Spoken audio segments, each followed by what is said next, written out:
Ya pemirsa, ayah siswa SMA di Tebet yang menjadi korban aksi penganiayaan seniornya mengungkapkan bahwa kondisi terkini anaknya masih belum sadarkan diri.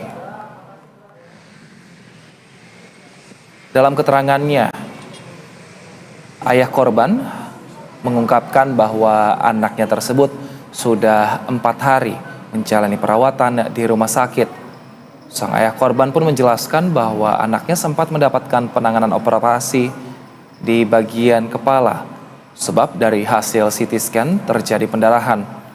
Mukti pun menyayangkan kurangnya pengawasan dari pihak sekolah terkait dengan adanya peristiwa yang menimpa anaknya tersebut. Mukti, ayah korban juga menyerahkan penanganan kasus ini kepada kuasa hukum dan juga pihak kepolisian.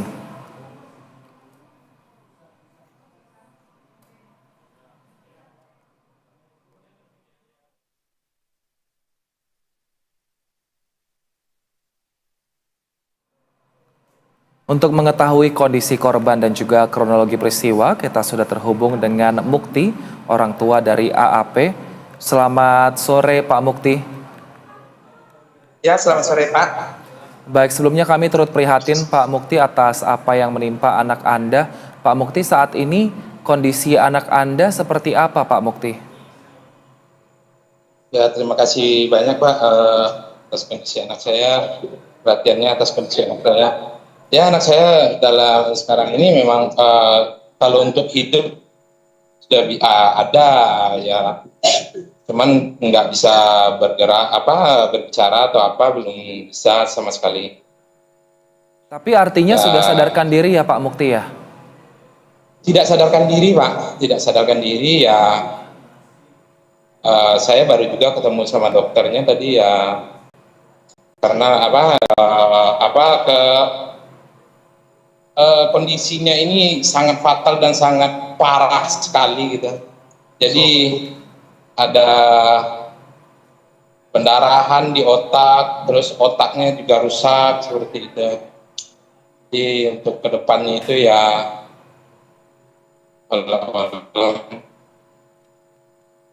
Baik, yaitu kita harapkan kondisi semoga anak kita nanti sekarang. pengobatan dan juga operasi yang dilakukan oleh tim medis bisa membuat anak Bapak ini bisa kembali beraktivitas kembali seperti biasa ya Pak ya. Nah Pak Mukti, Ya, tapi sudah mohon mengetahui, doanya. siap Pak Mukti, tapi sudah mengetahui belum Pak sebenarnya seperti apa Pak Mukti kronologi peristiwa yang menimpa anak Anda Pak Mukti? Untuk kronologi yang sebenarnya saya menemukan anak saya itu sudah dalam keadaan tidak sadarkan diri dan sempat juga sudah di rumah sakit gitu. Jadi waktu ya tindakan dari awal pertama dari rumah sakit, terus ya setelah itu sempat anak saya dalam tindakan itu sempat mengalami kritis. Nah seperti itu, ternyata di CT scan itu ya tadi baru dokternya menjelaskan terjadi sebelah kanan terjadi pembengkakan rotak tulangnya, terus yang sebelah kiri ini retak juga, sampai otaknya itu juga rusak gitu, sampai remuk, sampai ya pendarahan, bukan pendarahan, rusak, bukan selaput otaknya aja yang rusak gitu, otaknya yang rusak. Baik, tapi anak Bapak apakah pernah bercerita Pak mengenai teman-temannya di sekolah ataupun mungkin mengenai perlakuan yang dia terima dari kakak-kakak kelasnya Pak? Oh tidak ada Pak, cuman ya beberapa hari sebelumnya ya paling anak saya ya dari biasanya kalau diajak sholat ya ini sekarang lagi dia yang ngajak sholat gitu, seperti itu aja sih perbedaannya. Cuman apa yang dikerjain lebih nurut, itu aja sih Pak. Nah, itu. Kalau Baik, cerita bagaimana di sekolahnya tidak ada bercerita sama saya sebenarnya. tapi kalau dari pihak sekolah apakah sudah mendatangi Pak Mukti Pak untuk mungkin berbicara langsung mengenai kejadian ini Pak Mukti? Waktu yang mengantarkan ke rumah sakit itu ada kepala sekolah, dan saya cuma menerima cerita dari kepala sekolah aja gitu, kejadian apa gitu yang terjadi. Nah, beliau menceritakan ya anak saya ini berkelahi, biasanya anak saya ini nggak pernah mencari musuh, berkelahi apa itu kan. Nah, ternyata berkelahi kata gurunya ya. Guru langsung membawa pelaku, ini pelakunya katanya. Saya juga disuruh minta maaf ke saya. Ya gimana saya mau maafin anak saya kondisinya seperti itu, luka di kepala, mukanya ini bekas sepatu yang aduh, ya ini nggak bisa ini saya maafinnya. Artinya Pak Mukti juga sudah bertemu sama pelakunya ya Pak ya? Ditunjukin sama gurunya membawa ke rumah sakit waktu itu sekaligus. Baik. Waktu mengantar pas saya baru datang juga, nah dibilang diceritain cerita itu aja, tapi saya juga mendapatkan cerita juga dengan yang berbeda dengan anak sekolah yang di situ juga yang ikut mengantarkan gitu. Yang sekolah di situ ya, kebetulan anak sekolah di situ kakak kelasnya juga kelas 12. Yang pelaku itu katanya kakak kelas juga. Cuman saya menanya apa salah anak saya kok sampai seperti itu kamu bikin, itu aja. Itu aja pertanyaan saya ke saya nggak mengerti lagi. Jawaban terduga pelaku atau pelaku pada saat Bapak menanyakan hal itu apa Pak?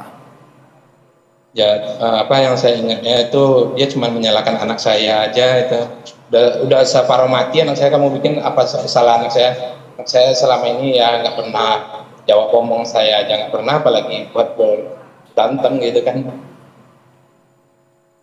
Baik, Pak Mukti, kalau dari pihak kepolisian, apakah Pak Mukti mempunyai informasi mengenai saat ini penanganannya sudah sejauh apa Pak? Belum ada Pak, belum ada. Cuman kemarin itu saya dari kepolisian kan untuk administrasi administrasi rumah sakit mesti harus bikin laporan kepolisian karena ini pemukulan, jadi tidak bisa karena harus membawa laporan polisi untuk persyaratan pembiayaan atau apa gitu kan. Nah, itu jadi harus ada laporan kepolisian, jadi bikin laporan lah. Saya menyuruh anak saya waktu itu. Nah, ada ke Polsek Tebet disuruh ke Polres itu seperti itu. Nah, laporan kepolisian itu ya udah udah diantarkan langsung sama Pak polisinya ke rumah sakit. Baik Pak Mukti, kita harapkan semoga keadaan anak Bapak bisa terus membaik sehingga bisa berkumpul bersama keluarga dan juga bisa kembali beraktivitas seperti biasa, dan juga kita harapkan semoga pihak kepolisian bisa segera mengungkap kasus ini dan juga memberikan keadilan kepada korban dan juga pelaku. Terima kasih atas waktu dan juga informasinya. Pak Mukti selaku orang tua korban telah bergabung bersama kami di Berita Satu Sore. Sehat selalu Pak Mukti. Terima kasih banyak Pak doanya.